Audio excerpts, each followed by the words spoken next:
Lupita Vázquez me preguntaba, y esto aquí me van a perdonar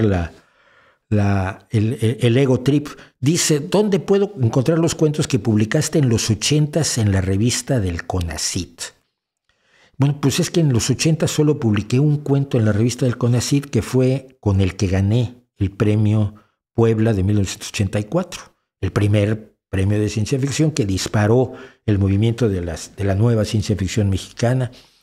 A partir de ese momento, a lo largo del año publicaba los finalistas.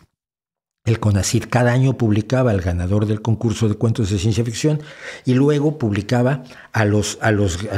finalistas. Entonces en el CONACYT yo publiqué un cuento, pero tengo un libro de cuentos que igual lo reedito en digital, que es Escenas de la Realidad Virtual, y en Amazon está el que más me gusta a mí, porque tiene los cuentos a los que tiene más cuentos, la mayor parte de cuentos a los que les tengo un gran cariño, que es Más allá no hay nada. Más allá no hay nada está en Kindle, está baratísimo, no existe ya en físico porque fue publicado por la Universidad Autónoma Metropolitana ya por los años 90, pero es un libro al que le tengo un enorme cariño, que tiene algunos de los cuentos que creo que son mis menos malos cuentos, el libro de García o Escenas a las puertas,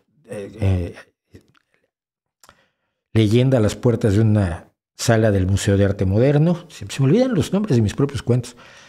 Álbum familiar y otros así. Entonces allí los puedes encontrar en Amazon, barato.